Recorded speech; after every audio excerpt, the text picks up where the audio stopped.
This episode is supported by ArcIT Section Cut, the interactive virtual conference from our friends at Monograph, and Twinmotion. You'll hear more about them later in the show. How's the content business? It's been good. COVID was, the shock, to everybody. So it didn't make the business skyrocket. It kind of just slowed us down a little bit because we were growing, a pretty good clip.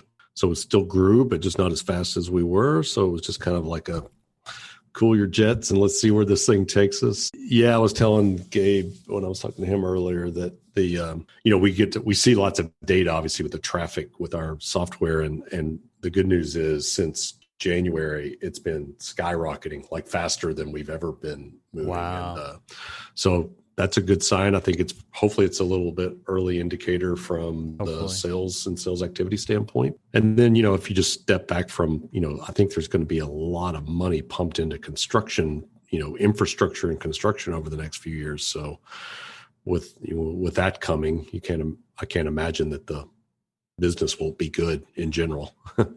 I would love to have a conversation today around the topic of the importance of content. Maybe kind of frame it from those who get it and those who don't kind of a point of view. And I think you could probably speak the most to both sides of that equation. I think that there's a lot of people out there who don't understand.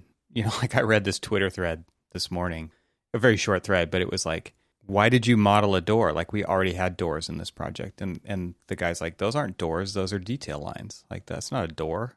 And the guy's like, I don't have time to pay you to model doors. And so like this is still happening. And that's like the most basic example of this issue. And I totally get it from both sides of that equation. Like there's the part of me that says you got to look way down the road. You got to have this kind of long game attitude about the purpose of BIM, the highest and best use of BIM, its potential. But then there's like this day-to-day incentivization of shortcuts. And that's what drawings have always been. The grind, yeah. And another layer of complexity on top of that is that drawings are an abstracted representation of design intent. Like they're not reality. Right. There's no metadata ever in drawings previously, right?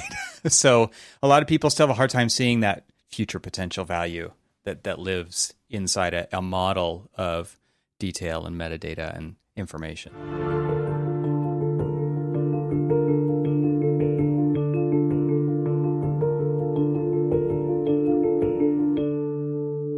Welcome to the Troxel Podcast. I'm Evan Troxel. Before I introduce my guest for this episode, I want to do a bit of housekeeping and ask you a small favor. I hope that you've been enjoying the episodes, especially recently. I really feel like I've been hitting a stride, and I could use your help to build a little bit of momentum. First, please share the episodes with your friends and your network on social and in your offices, public networks, private networks. I don't care. Personal referrals are the best recommendations. Second, please rate the show. I personally love seeing those 5-star ratings. I'm not going to lie, but that is not all they're good for.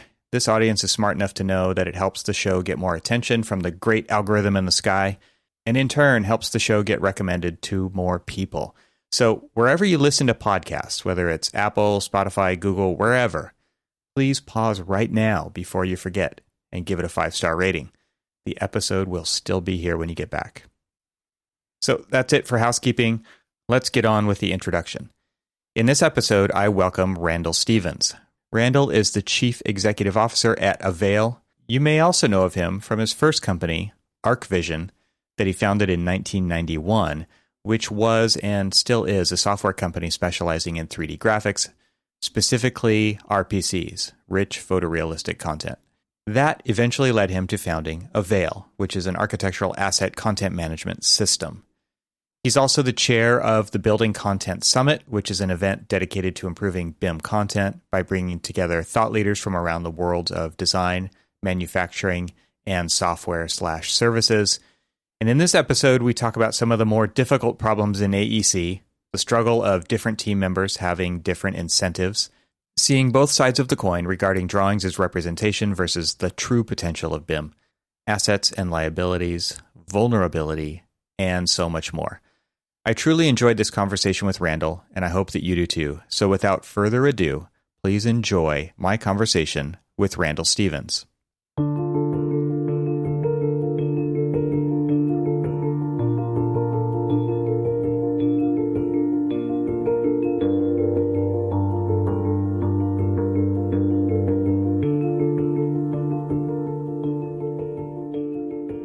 Randall, welcome to the podcast. Great to see you and hear you. Thanks, Evan. It's been a while. Yeah. Yes. Enjoy it. And always, one thing I miss, you were asking before we started recording this, what the last year and a half has looked like. And one of the things I miss the most, I'm probably a pretty social person. So I miss the conferences and getting to see, what I would consider friends, industry friends that I would always run into at the various shows and places that we would go. So that's probably what I've missed the most. I was just saying that to myself the other day. It was like, I just miss going into an office for the people part of it. And I kind of ambivert, like I switch modes between introvert and extrovert. The older I get, I feel like the more I value my alone time.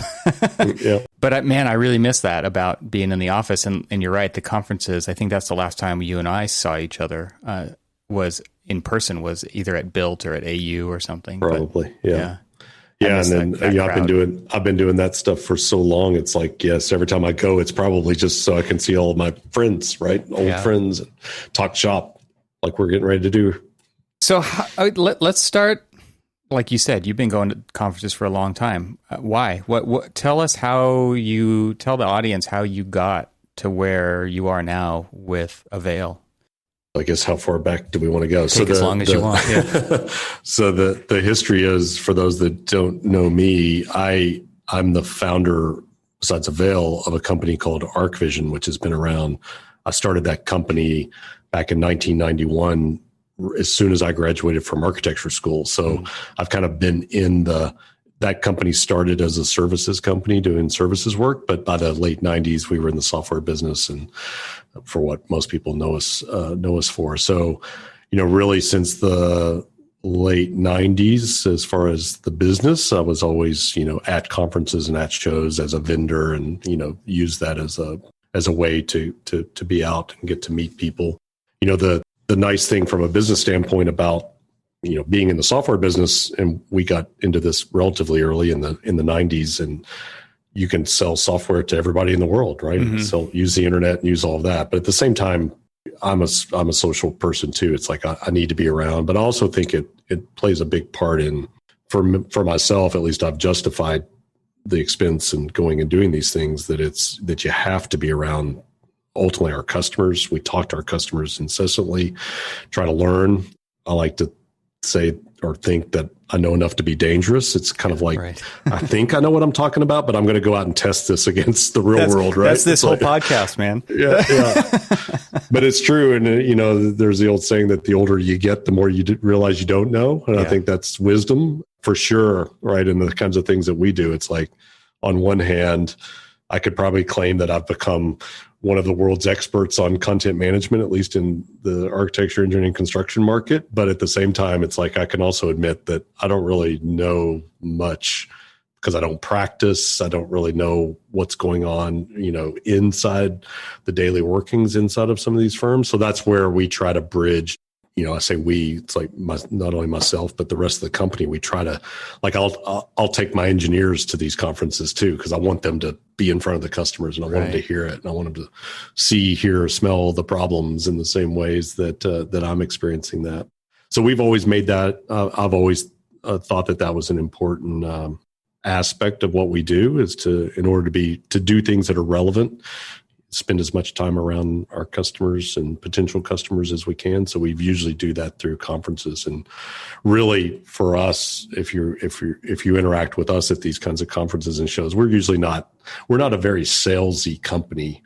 We're very conversational about what we're doing. We're always just looking at, can we sell a problem? So, I think we hear from our customers. They like that about us. They like the entire team that we've put together, that we're easy people to work with, good Southern hospitality. That's kind of the business development model of, like you just said, hospitality. It's very much conversational and curious, like curiosity. I'm sure, like, coming from that architectural background, you've got to be curious about the people that you're providing the service to, whether it's a building design or software, right? Like, it is. And that's the best part of it, I think.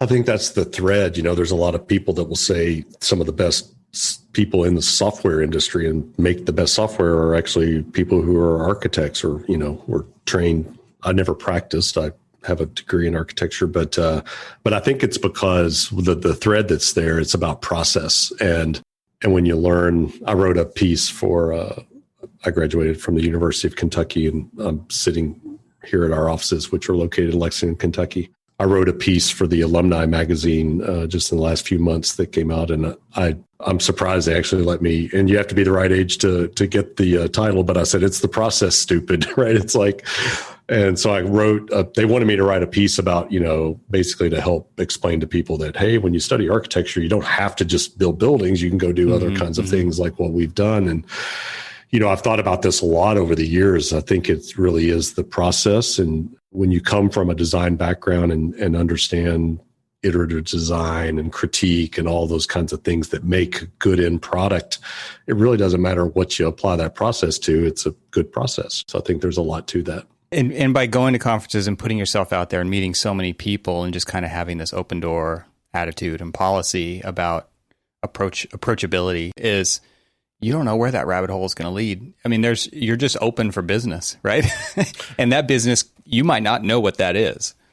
Yeah. And those conversations, I also teach an entrepreneurship class, and I've been doing that the last few years. And one of the things I talk to with the students when I talk about just starting something and doing something new and being out there, whether that's inside of an existing company or starting something new, is it's a very, I described it, it's a very naked thing that you're doing, because whenever you've got an idea or something new, the only way you're going to know if it's valid is to test it, right? Which is you got to show it to people, tell it to people, see how they respond to it. And, you have to have thick skin. A lot of times it's like either people aren't going to understand, you're not using the right language, but that's all just part of the process. And if you're good at it, I've claimed that I think the hardest job in the world, you want to guess what I'm going to say? Like for me, the most respect I give for probably the hardest thing I can imagine.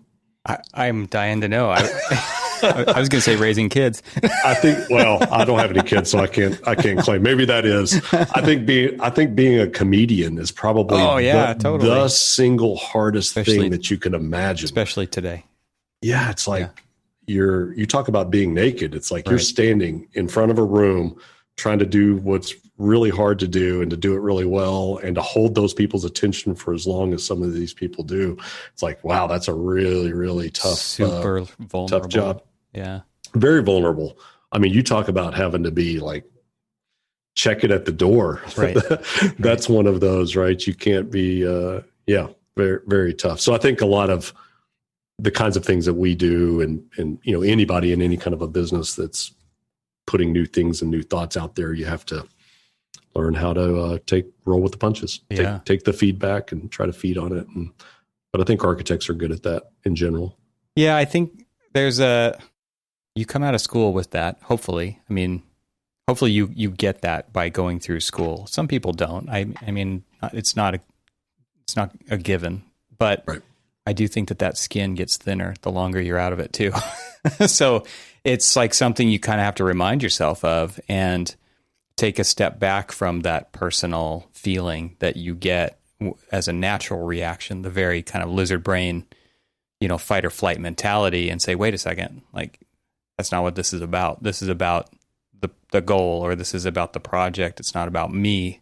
It's hard to separate the personal from you're the steward of that process, right? It's hard to separate it, but it's also hard to interpret that when it comes across sounding so personally, right? With so much passion. I think that a lot of times when people hear that passion, that emotion behind the critique, because people see the potential, or they see, they see the potential of it, and it's not there yet. And it's like, but I've tried my hardest to get to this point. Don't you see? Like I need you to validate me right validation, now. Yeah. Right. Yeah, and that's definitely. I've got some interns in here this summer, and you can definitely see there's different personalities that just need that validation, and unfortunately, this is probably why I didn't have kids, or maybe because I didn't have kids. I'm not like I've just never had to do that. I'm kind of driven by longer term goals, so that's the other thing I think that's kind of interesting about this kind of work is you never see the impediments in front of you. It's kind of like, look, there's this long-term goal and it's going to be meandering, and I don't really care about everything in between here and the goal. And the reality is the goal, you never get to the goal. So it's this kind of a perpetual, always something else a little bit further down the road. And those are just, I think, probably personality types. I just happen to be one of those kind of people. And, but it kind of makes it evergreen. I feel like I'm 24 perpetually, even though I'll be 54 next month. I think that the concept there, I haven't read this book, but I've seen the title and I've read the author's, some of his other work, and it's called The Infinite Game by Simon Sinek. And I know who he is, but I haven't read that book. The Infinite Game is exactly what you're describing, right? There's no end in sight. We're in this for the long haul. We have the long-term vision. Yeah, we're going to make adjustments along the way to pivot, to do whatever you want, however you want to describe that. It's going to happen. But it's like, maybe that kind of fits with this model, this path that you're on, which is, you started ArcVision, and where did that path take its turns to get to where you are now? And obviously now is not the destination. Now is somewhere on the timeline, but it's going to go beyond now. Yeah, for sure. And I've described the stuff that we're embroiled in now with AVAIL as, it really is building on all of the years and everything that we learned. There's bits and pieces of this that I can track back to, thoughts and things that we learned and formed over the last couple of decades. But I also think that's like, I've told people, it's like, I think I could work on this the rest of my career, right? It's a big, fat, juicy problem. And those are the things that I get excited about. It's like, hey, you start wading in thinking you're working on one thing, and then you discover, wow, this is actually a bigger, I had no harder idea. problem, right? And, at that point, it's like, then you just have to decide how long do you want to work on it. I like those kind of problems. I like when there's big problems to be solved. So when did you decide to kind of switch course? I mean, I assume that even at ArcVision, you probably switched course. Oh yeah. Well, that company, as I said, started at night. Yeah, it's still around. Started at 91. It was a services company. So basically, I always track back and say it's because I was born when I was born. So born when I was born, and being the age when the personal computer kind of came around, I got interested in computers, right? Kind of junior high school age, late, 79, 80, 81 timeframe. And then in high school was interested in it, go to college thinking I was going to do something around software, computers. And, lo and behold, there wasn't even such thing as computer science, right? So they put you in electrical engineering. My personal story was I made it about 3 semesters and like, what is this? This has nothing to do with what I thought it was going to be. Not what I signed up for. And then switched to architecture, which, in hindsight now was a great move, but got interested in the combined then my interest and got interested in the CAD side of it and 3D modeling and visualization and all of that. So when I started ArcVision, it was basically a services company where it was like hire Randall to do the stuff that you don't know how to do. Right. Yep. So, grew that, learned a lot just running a business and hiring people and figuring all that out in the early 90s. And then what became the RPC product, which is what ArcVision's, most people know it for, was just one of those things that I kind of figured out in the mid 90s. And, by 98, we had turned it into a software product. And at that point, that kind of took off. And over about an 18-month period, got out of the services business. And, the story there running a business is whenever you're running a services business, cash flow is like your enemy. And especially when you got employees, all of a sudden it's like you have software and you can sell this thing on the internet, back in 1998 and take your credit card and that money's in your account in 24 hours. I was like, oh my gosh, this is like, the best thing ever. Service versus product kind of epiphany right there. So made that transition right pretty quick and recognized it. So, really now over the last 22 years, 23 years, been in the software, business. So at ArcVision, the story of AVAIL then is that, with all the success of ArcVision and that product line, part of what we ended up always working on and developing were basically content management systems to manage content and to do those types of things. So at some point you kind of wake up and you're like, wow, we're spending like all this engineering energy on content management. And, I'm asking myself, like, how many other people are doing the same thing? So you start looking around at all the other software systems and saying, well, everybody's kind of half-assed doing it. And then there's obviously the problem inside the firms of how they manage information and content. So, I can trace back kind of the origins of Avail, at least mentally, back to 2006, 7, 8 timeframe. And then we were building some new content management stuff there's a part of the ArcVision platform called ArcVision Dashboard is what we called it. I was just on a call with one of our large customers yesterday and telling them, it was a group of them out in the LA area. And I was telling them, I was like, I can track the roots of this back to people inside your firm, because I was at AU one year and had our ArcVision Dashboard, and we were thinking about, what ultimately became Avail at that time.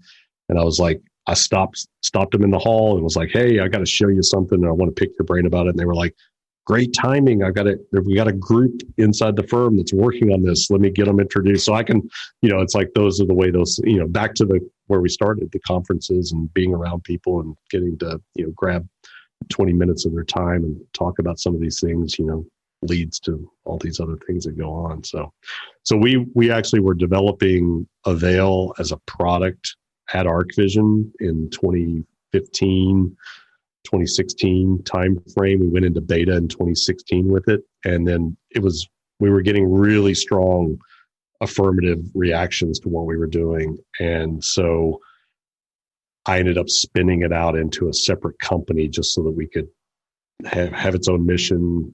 Needed to raise a little bit of money around it. It just clears up concerns and does all those things. Gives you some focus. Yeah.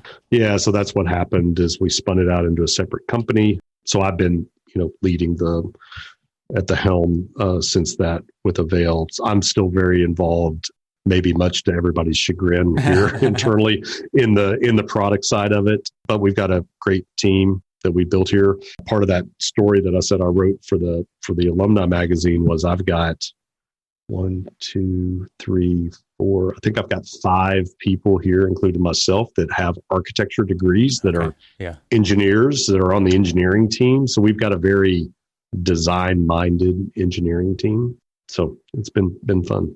Got a good group. So why have you chosen to stick with creating products for architects? What's kept you adjacent? That's a loaded question, right? Because I question that all the time. It's like, damn, how, would other industries, be more receptive or faster receptive to some of these kinds of things? I think that just goes back to it's my interest. It's like I love being around. I mean, they're obviously some of the brightest people that I know, right? Or people that are architects, engineers, designers. I think it's a noble, they tend to always be working on things that I think are largely for the public good and, very civic minded, I think is part of it, being around that group of people. Yeah, just affinity and interest, right, in the market. It's a huge market, right? So if you can figure out how to crack it, right, the numbers I've heard of global construction is like, $15 trillion a year. So it's like a huge number. So now if the complicated part of it is as a market is it's very fragmented. It's infinitely complex, which is also why it's a fun problem to try to solve.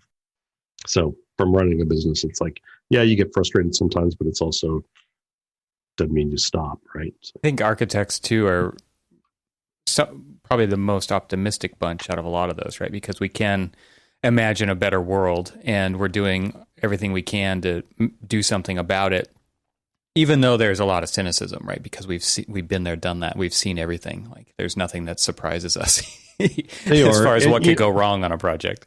And I don't know. I'll equate this to, and we can tie this maybe into the more specific content kinds of issues and what we're doing and what we think we're solving.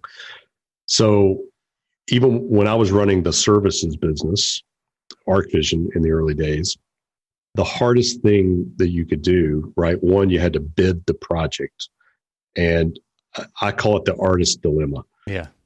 You're never done, right? And Yeah. this is, I think this might be the architect's dilemma. Design. Yeah, it's design. Right. Whenever you're designing, you can never be done if you don't want to be done. So it's hard to put that in a bid and to think about it from a cost crunch standpoint, even though that's reality. That's why the deadline exists, right? Yep. So there's always deadlines. Yes, here's what we got to do. Puts lots of pressure on people, and I think that's why people get burned out and just disgruntled by it. You're not necessarily getting quote unquote paid for all the time that you put into it, right, and all that kind of energy.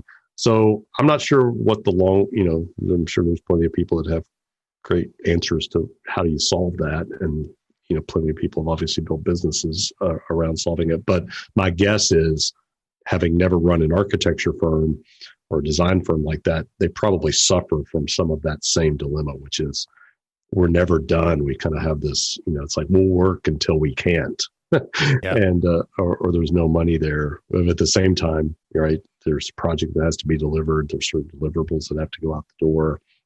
So it's a conundrum, right, of how to balance that. And anytime there's design in it and artistic kind of flair, I think you probably run into that problem.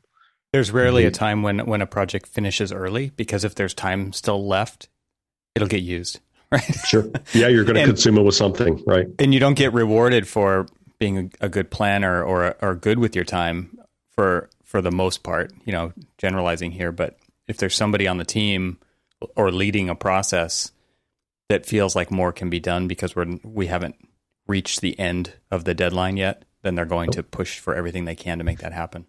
Yep. Yeah. So the way that to kind of tie this into the content management, one of the, so people, I'm always, the story's always evolving about what is AVAIL or what are you doing. But, one of the stories that we can tell is that when we started doing this, we were really trying to solve, you can think about it as content management, library management. It's kind of grown. The mission always grows, and we've kind of taken on more, but everybody stores their information in a file system. So typically it's Windows file folders somewhere, and that's where all that information data. And one of the ways that, I've been able to think about this and describe what the industry's problem is and where there's tons of inefficiencies is if you think about architecture and engineering firms are services businesses, and the people that work at those services businesses all day long sit at their desk, typically behind pieces of software that they use to encode, they create information. They're knowledge workers. So they're taking what's in their brain and they're putting it into something, whether that's a spreadsheet or a Word document or a PowerPoint file or a Revit model. Yep. They are encoding that information through this software into files. And then those files are the work product. Really that's the output is of those service firms. And that work output then is the way you transfer that knowledge. And that today for the last 40 years has been do that and put those files over on this file system somewhere. So, when you think of it through that lens, what we're doing is, it's no wonder why there's so much information being produced, right? That's what we, to some extent, get measured on. Yep. And produce more. We're exponentially producing more of that kind of information. And the bigger the firm gets, the tougher it is for people to know where all that information is. So really what we've been trying to do with AVAIL is that's the problem set that we've been trying to solve, which is, can we do a better job of helping people find that information? We actually let the information stay in the file system, but we put a new front end on the retrieval. So I like to say file systems are great for storage. They're absolutely terrible for retrieval when you're talking about like Windows File Explorer. They're great if you want to search. They're not great if you want to find, right? Yeah, correct. So we basically have peeled that problem apart and said, you have to store your files somewhere, let them get stored. And we've concentrated on solving the retrieval problem. How do you separate the files from the file system as far as how you want to search and organize and think about that information? and ultimately the files still get stored on the file system, but we kind of build that bridge. It's similar to a problem we're dealing with in our company, and it's that. So like your file system analogy, it's a mess, right? It's probably not just one file system. It's probably 5. It's probably multiple. Yep. It's probably in Teams, and it's probably in OneNote, and it's probably in email, and it's it's in and it's in a folder, and it's probably somewhere else on somebody's personal Dropbox. That's only going to get worse too. That's going to continue to explode. You're not going to get fewer places. You're only going to keep adding places. Yeah, I mean, and it's just like websites, right? So this is the what Google tried to solve and just said, stop searching on the website for the thing. Just come to us, and we'll surface that information and provide a very simple user experience to do that. And so I think that also trained people. I mean, and mobile phones were no help either, right? Like you don't have to be organized anymore. There's on iPhones since they came out, there's pretty much been no file system. And so it's just like every file is stored in an app, and maybe you've backed it up somewhere else, but probably haven't.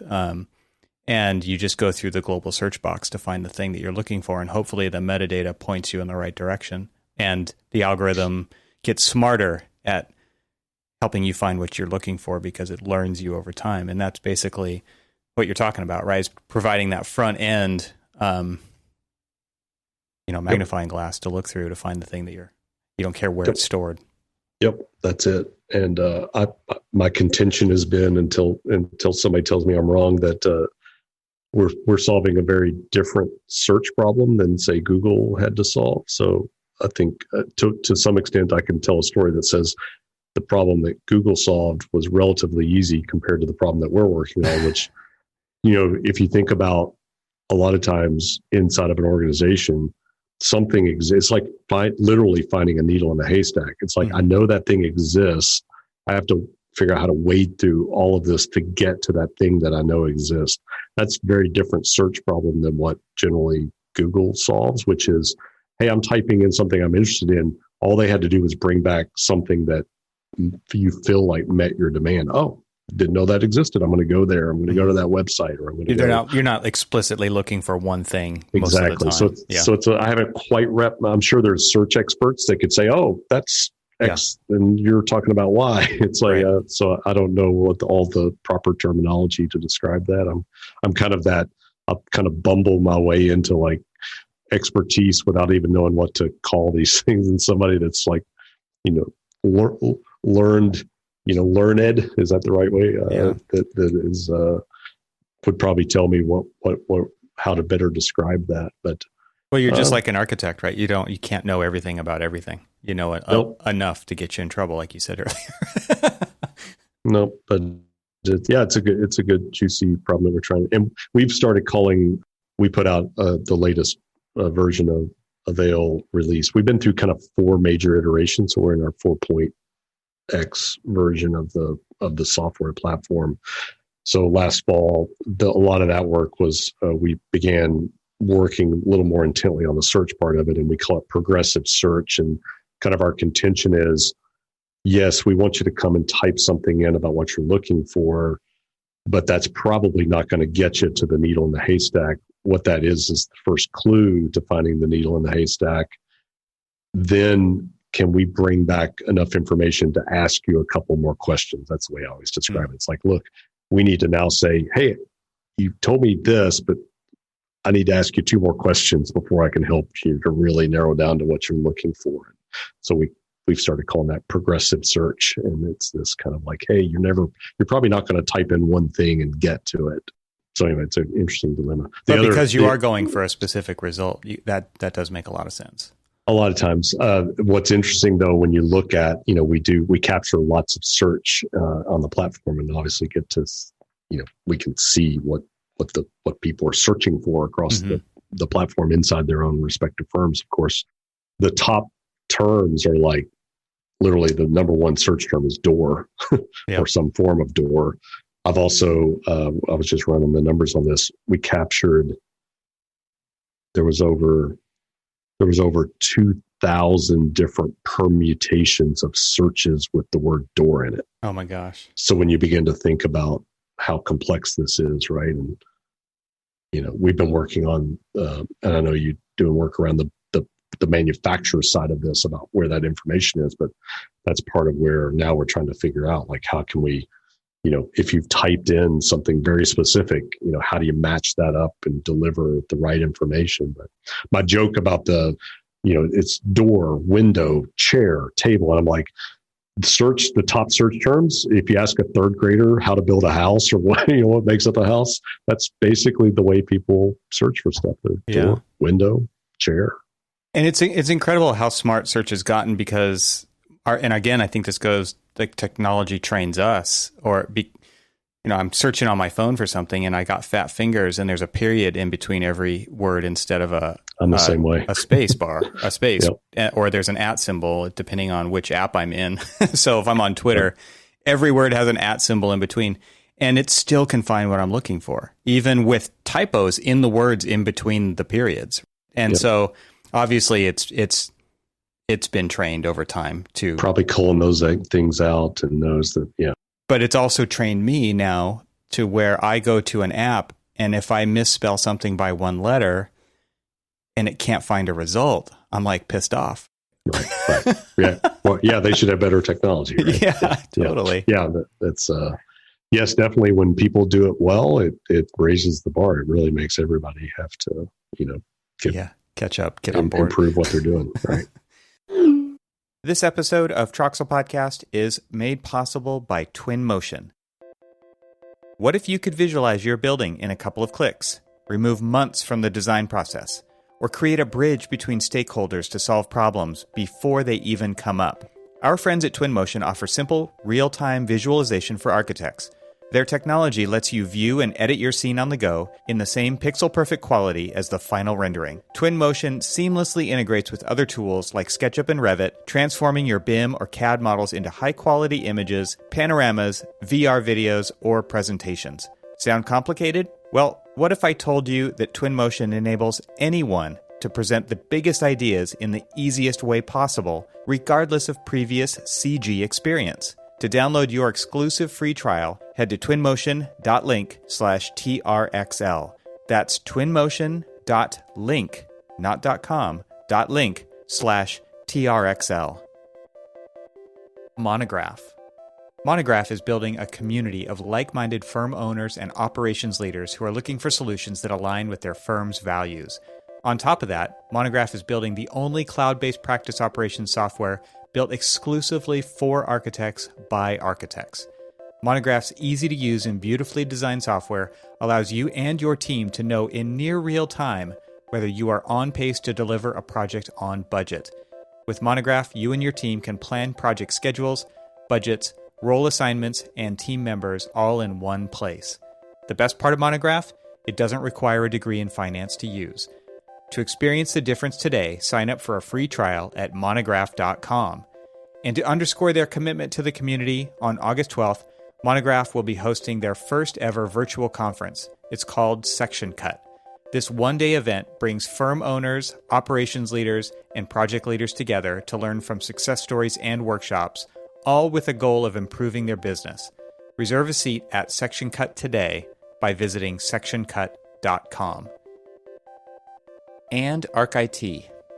You may be doing IT yourself or have someone you trust doing it, so why would you even consider switching IT providers to make technology your competitive advantage anyway? Well, many of you don't feel like you're getting enough value from your current IT provider. Some examples of this include slow response times for critical issues, the inability of your provider to answer key questions that you have pertaining to your business, the same issues showing up over and over without long-term solutions to the root of the problem, and it's just likely that they're doing an okay job and you'd rather avoid a difficult conversation with the people already in place. Well, the truth is, okay doesn't cut it, and the right IT provider can make a meaningful difference in your day-to-day work experience and in the bottom line of your business. It's also key to remember that you are in business to make money, and the right IT provider can help.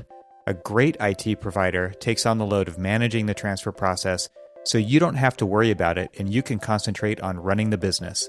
They take on all the work with onboarding through the allocation of their resources and include you in the critical decisions along the way to minimize your time away from billable work. So, as business owners and architects, How often do we think about our IT provider? Typically, only when things go wrong. And for many of us, unfortunately, this happens too often, especially with the latest emphasis on remote work. I know that I've had to deal with my fair share of IT fire drills. Not pleasant. Arc IT, however, is a very different kind of company. They specialize in serving architecture, design, and engineering firms, and their goal is to help you use technology as a competitive advantage. This means that they understand your technology stack, and they won't waste your time and money learning how your tools work within your process. Combine that with industry-leading response times, proactive remote hardware management, and solid disaster recovery and backup solutions. That's something that everybody should be thinking of, honestly. And enterprise-grade security management. And yet, above all, these are just table stakes for a solid IT company. Arc IT goes a step further. They become your strategic partner when it comes to planning, budgeting, and integrating new technology into your business processes. So all of this sounds expensive, right?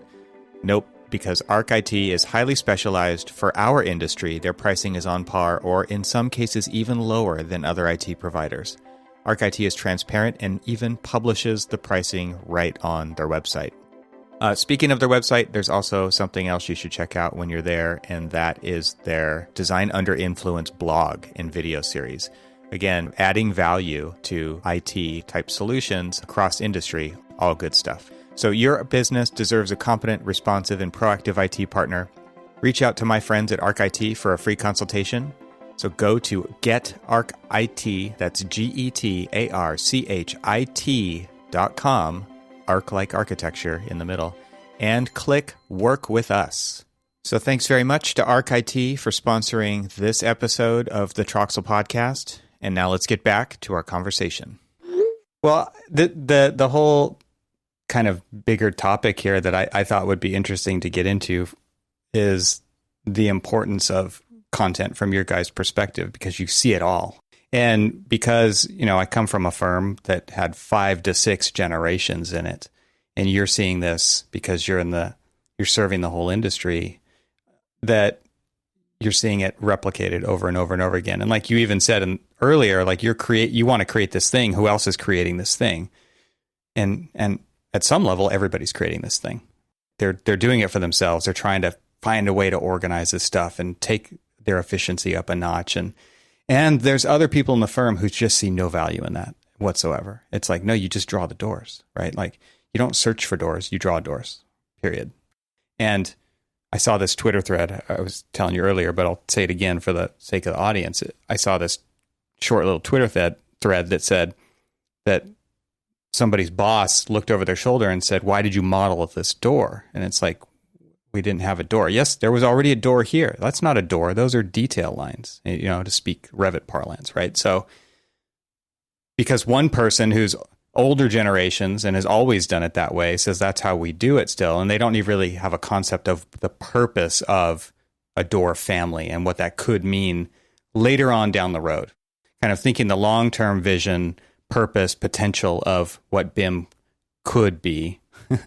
That's a very shaky could, right? Because it would require lots of people to get a lot better at what they deliver versus this kind of incentivization for shortcuts, right? Which is our industry is based on, because we sell time for money.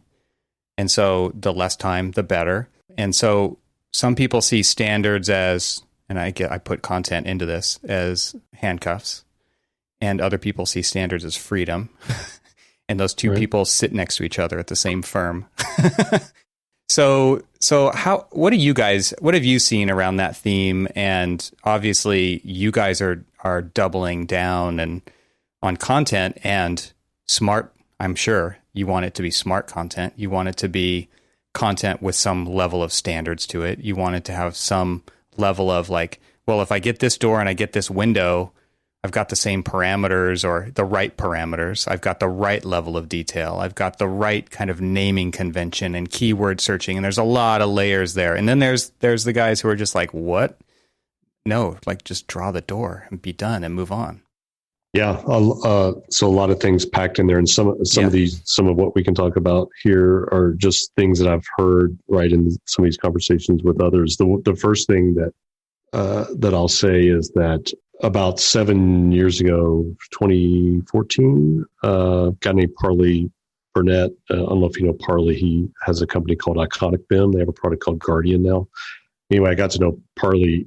Actually, he used to work at what a lot of times is considered our competitor, Unify, which is another company that has a Revit content management solution. But I got to know Parley when he was working there, and he and I were the initial chairs of a conference called the Building Content Summit, BCS for short. So a lot of that, kind of goes back to I was wanting to learn and inject myself. So I just kind of got involved with helping to get that started, just so I could be around some of these conversations and learn. So the one, we used to always joke around that Building Content Summit that I'd say my takeaway from doing that, every year up until, and in Europe, up until COVID, that, there is no magic content. Our joke was there is no magic unicorn content. It's like content means a lot of different things to a lot of different people at a lot of different times in the process. And I think one of the challenges in the industry has been that people tend to want to they either want to dumb content down to its lowest common denominator to serve the most, or they do the opposite, which is it's way overkill because one easy way to think about bifurcating uses of content is, what's needed for documentation versus what's needed for visualization, right? Which are two different purpose. Drastically different things.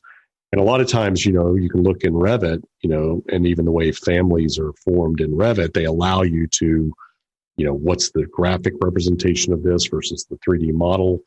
But there's just lots of challenges. So the first thing I'll admit is I don't know what the answer to this is. All I know now is it's complicated enough that it's not as easy as people maybe, want to make it out to be or think it could be. Because as soon as you put on one hat and think you know everything, it's like somebody's going to tell you, no, there's a closet full of hats. Yeah. Yeah, that's not what we want or need. That leads me to, another conversation that I had. Actually, I don't know, I won't say his name, but another guy that I got to know through working on that told me the story. The first time I met him, he's like, he's an architect working in an architecture firm, and said that he went out. They did like maybe assisted living homes, kind of residential facilities and stuff. He said he was out on the job site, and he's like walking around looking, they're framing, and he's like looking at the way that this had been framed. He's like, that's not how we designed this. So he's talking to the construction foreman or the person running the crew, and he's like, oh yeah, y'all been drawing that wrong for a long time. This is the way you actually build this stuff. And it's this realization. It's like, just because that's what we put on the paper doesn't mean that that's how it's actually, somebody in the field knows better. Yeah. And maybe does it. They just didn't tell you, right? They just ignore what you put on the piece of paper and they do it the way they know should be done. Yeah. And then related to that, I was talking with somebody at a very large firm, very, very large firm. And he told me this story about he was like, if I ever catch somebody, putting BIM, LOD level 500 information in this, he was like, we don't get paid. Here's what, not only do they not get paid to do it, his explanation was, look, we're only supposed to develop this information up to a certain point. At the point when you start putting more information in there than is supposed to be there, you cause confusion downstream because the person that's now inheriting that information maybe thinks that somebody did more than they, were supposed to or is qualified. Telling me how to do it, right? Yes. So it's like when you start, and that was, having somebody, again, back to, admittedly, I'm not the practitioner, but hearing people explain that, it's like, yes, the person in the field doing that work knows more about this than you do. Understand that and admit it. And therefore, maybe 2 lines for the door is enough. It's the people that install those doors know exactly how this thing should go in there. And one, you shouldn't spend any more time than you need to. Let them do their job. And then, the whole idea of plans and elevations and sections are a representation of an abstracted level of representation. And if you do get too, like you need enough detail to work things out. But if you go overboard, then you're telling someone how it should be done. And that's not that's architects have decided that that's not their thing, right? You're not allowed to do means and methods, right? So that's, I mean, architects traditionally have used words like cartoon sets. And, like even in our design process here internally with the software, it's like I was just in a meeting earlier today, and it's like on a design meeting, and it's like, I'm not going to prescribe the answer. I'm going to try to articulate what I think the problem that we need to be thinking about. There may be 10 different ways that we could come about solving that. I don't want to be, I could give you a couple of ideas, but I don't want that to be like the stone. I just want to make sure that we all understand that here's what the problem is that we're trying to solve and how to go about it. So I think when you get into pieces of software and BIM and things like Revit, the tendency is now to try to get maybe sometimes more detailed than you need to, or, maybe somebody else needs to solve that downstream. So this is why it gets complicated about, what kind of information should the manufacturers be giving you? Well, it depends on what part of the process I'm in as to what I need. Well, and every manufacturer is going to give me a different set of answers for that too, which is hard to square. Well, even, when we first did the first year of the Building Content Summit, we had 100 plus people in the room, and Aaron Maller, I don't know if you know Aaron. He was just on the show. Yep. Yeah. Aaron was involved in that. And Parley, of course, that I mentioned earlier. And one of the things that we ended up doing, which I thought was interesting, and was, we said, look, let's break the building. Let's make a graph that's the traditional building process. And then let's have the other axis, besides time in this process, be fidelity. We ended up using the word fidelity of information, of model, or of information, metadata, or whatever that you're using. So what we did was we put those pieces of paper in front of all 100 people and said, we want you to plot out on this scale what you need at what time. And even that was interesting. Some people said at the very earliest, right, if you got a visualization hat on, in the very earliest stages of schematic design, and you're trying to show somebody something, you might want a high fidelity model to look realistic. And then after you've kind of done some of that early work, you throw that away and you go back to like basics. And now that we have some more understanding, we might start over. Yeah. Yeah. But even in that room, right, of 100 people, I'd have to go dig and see if I could find that info. But it was like, not everybody agrees with what you need at different time. And it's really, I think, a testament to the complexities of the different roles that people have, what they need or want at different times. And, that makes content, and what makes good content a hard thing to answer. Right? Yeah. In black and white. Yeah. It's interesting because there's so many levels to this that we could talk about. There's, like you said, there's the purpose of the model, and there can be team members who have different ideas about what that could be. There's a principal in charge who's like, it's drawings, right? To get agency approval, period. There's somebody else who's like, no, we're going to use this for commissioning for, whatever sustainability status we're trying to achieve with the building. Then there's the visualization, and then there's the energy modeling, and there's all these different reasons, right? There's demands, clash detection during the process, and et cetera, et cetera. And so you've got one set of deliverables for an agency approval, which is 2D lines in a PDF or on paper, to which there is basically no metadata embedded within anymore. That is likely, for many decades past, is what they actually build from. And then there's this whole other direction that we're going toward, call it digital twin, call it, owner agency over their model in the future to run their facilities or whatever. And in the middle somewhere there is, like you mentioned earlier, like, no, we don't build it that way at all. We don't even ask the next piece in the process what they need in this model or in this set of drawings. We just have this set of assumptions that we encode into every one that goes out our door, because that's our QA QC process. Right. Man, that's a messy, messy puzzle. Oh, yeah. Yeah. It's really complicated. You can look at that as that's the fun part, is to try to start to crack that apart. It's a wicked problem, right? And there's some people who are... Yeah, it's a really wicked problem. There's some people who are up for it. It could be a frustrating problem, right? It's a frustrating problem too, just because of that. The other thing that I've kind of tossed around, which I kind of, around that building content summit, I had proposed a couple of times that I thought an interesting talk or session would be, I wanted to have two people debate, and this is, you have to kind of put your business hat on to think about this, but you ask people, is your content an asset or is it a liability? Basically, where is it on your balance sheet? Because it's like home ownership.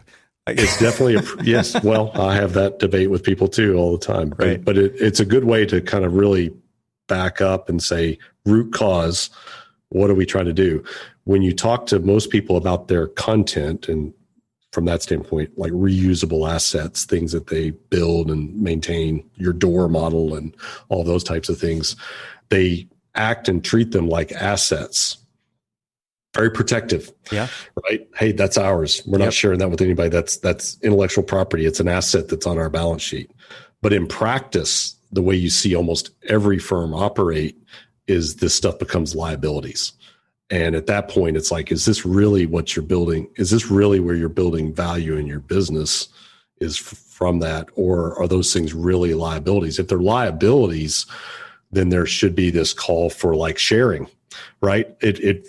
A shared liability. I hate to think about how many times people have modeled the same stuff. My gosh. Yeah, exactly. Oh my God. Like how many millions of man hours could be, used more productively than redrawing the same thing. So within firms, we see this a lot. It's a lot of the reason justification inside firms for using things like Avail.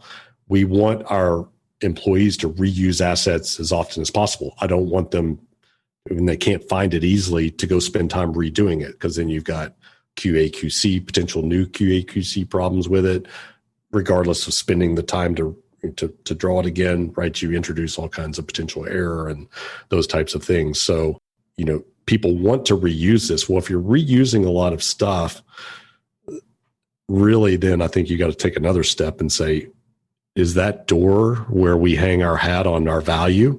It's like, no, just buy a good standard set of doors, right? Why isn't everybody using the same set of standard doors? It's like, well, and to further complicate this, people are downloading crap from the internet, right? Like, how many times have you heard the story about a Revit City model borking your Revit model for 7 days with 5 people working on it? Yep. And to complicate things even more, it's like, well, okay, I'll just go back to my last project and copy that broken family out of it. And guess what? It's broken in this project now, and it's broken in the next project, and it's broken in the next one.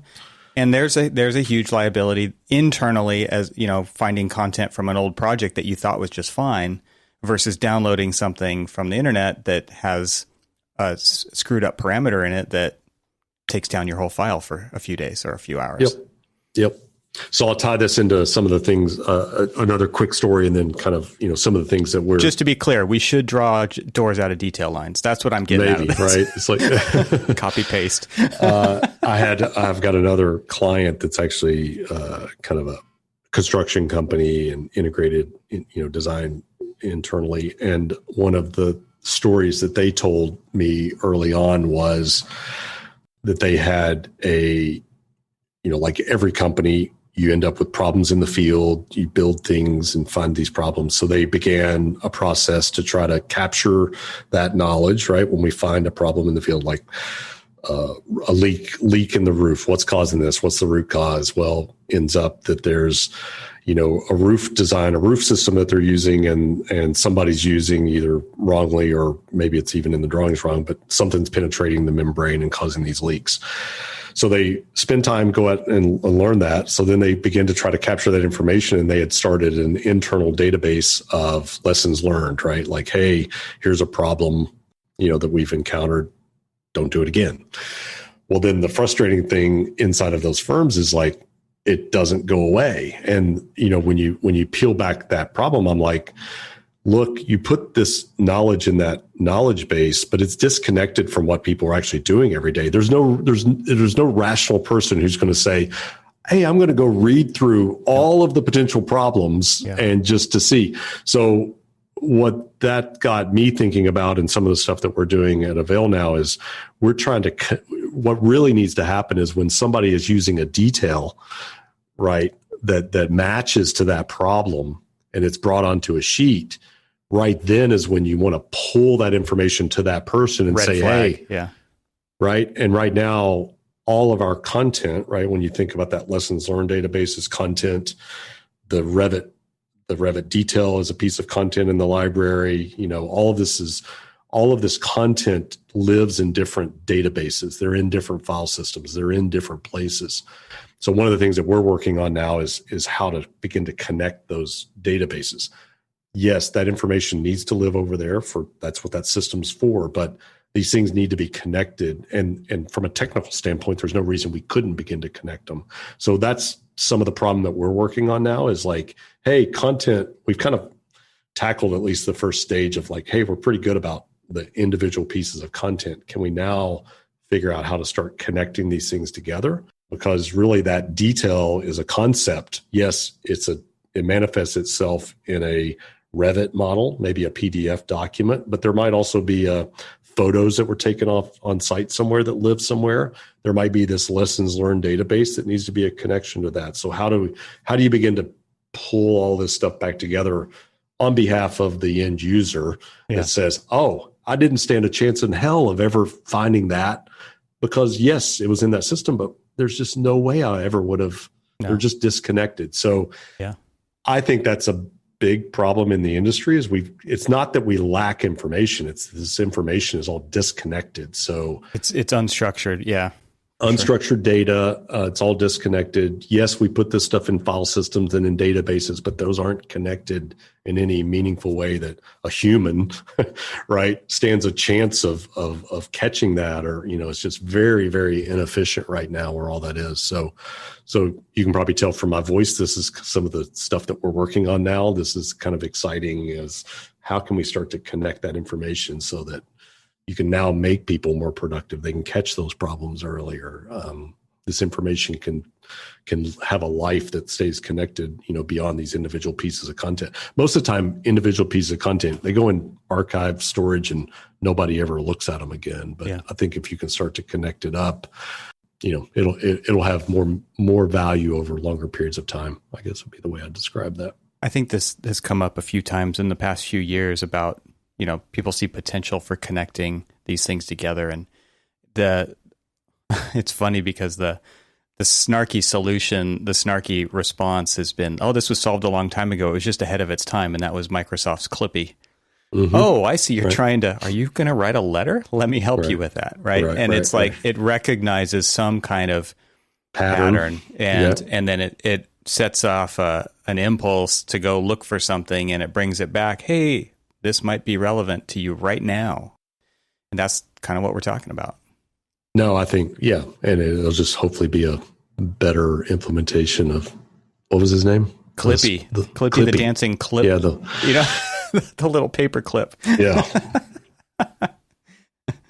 No, I mean, I think, and this is part of that, what I described earlier is kind of what we've been calling progressive search, but it's really augmented design. Totally. Like how do if we can be predictive about what you're doing or recognize those patterns, can we bring you the next piece of information that you need or something that's related? Because if you think about it, we probably spend half of our days as information workers on the journey trying to go find or get that information from these systems that they live in.